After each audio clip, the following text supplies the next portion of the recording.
This is a super little box, and it's actually, despite looking complex, it's very, very easy to do. I would say probably even easier than just a regular box. The only complex part is getting the sides all glued together, but I'll show you that in the video, okay? Now you're going to start using a piece of A3 cardstock, okay? So it's full size A3.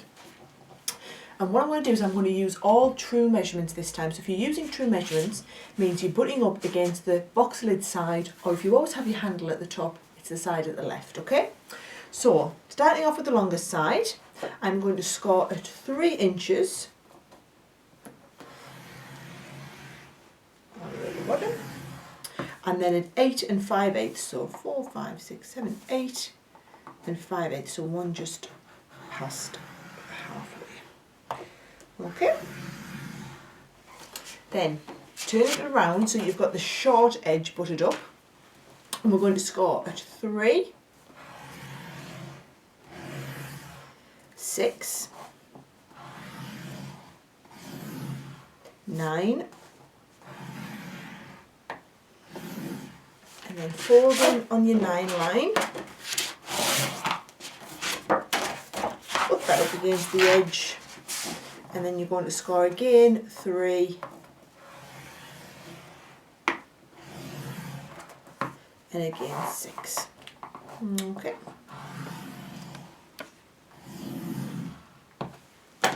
So that is all of the scoring done. Put your board away. You can see there where it's handy to have such a big surface to work from. Right, I'm going to burnish all of those crease lines first.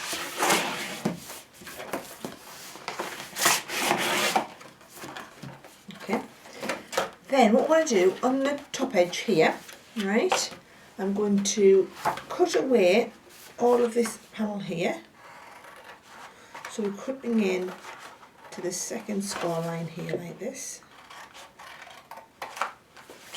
I'm doing the same, and again, because I'm right-handed, I find it easier to flip the card over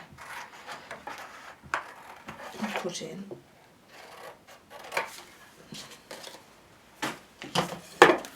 Then you're just going to cut up, and you don't need to cut a V shape, you're literally just going to cut up the centre of the score line on each one of these.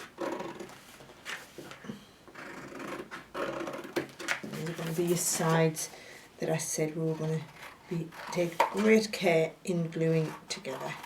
Okay.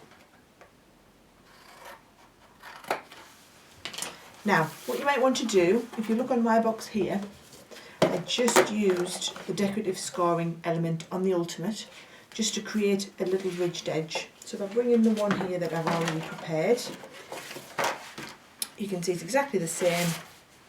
I've just done that wavy score edge on here. And I'll bring in my mat so that you can see exactly what I'm doing here. Right, I'll show you first what we're going to do before I start applying the glue. This is how the box is going to come together, okay, so you can see there. You're going to glue, first of all, these two panels together here, okay? And then the bottom one is going to come up and the top one is going to come down. That's the order that we're going to glue them in, okay? So miss the middle one out and you've got these two panels here.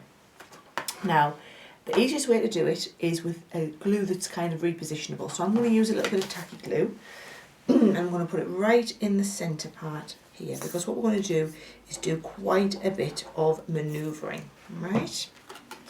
So I'm going to get them to tack together straight away.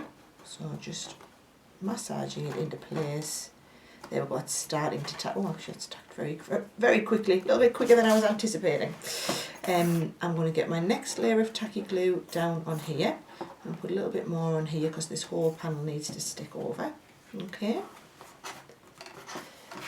And then this panel, so this is, can you see, this is where it's going to go. We need to get this to line up with here.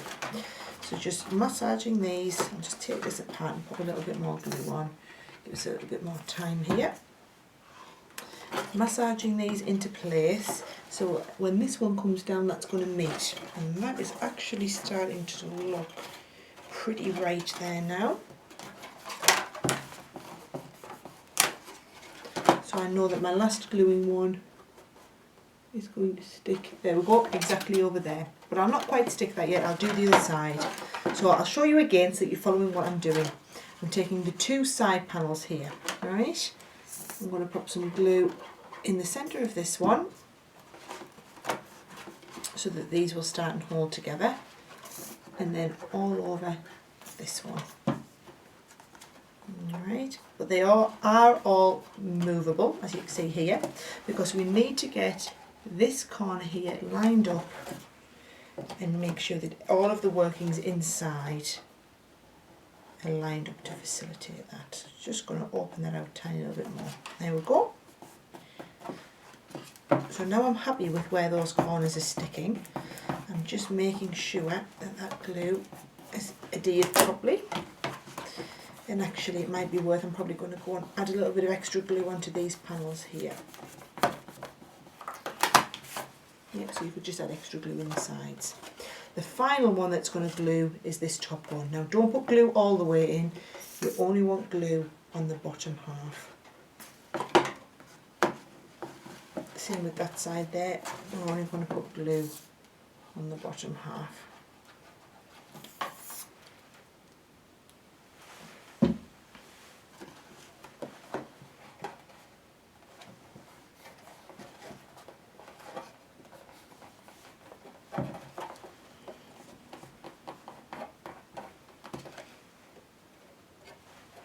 I can imagine the sheer look of concentration on my face right now, making sure all this is right.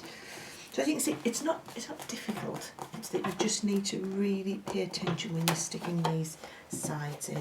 And the tacky glue is the best here because it's got that flexibility. So even in a lot of the other projects, you see me saying, usually I'd use the tacky glue, I'm going to use the tape pen for speed here.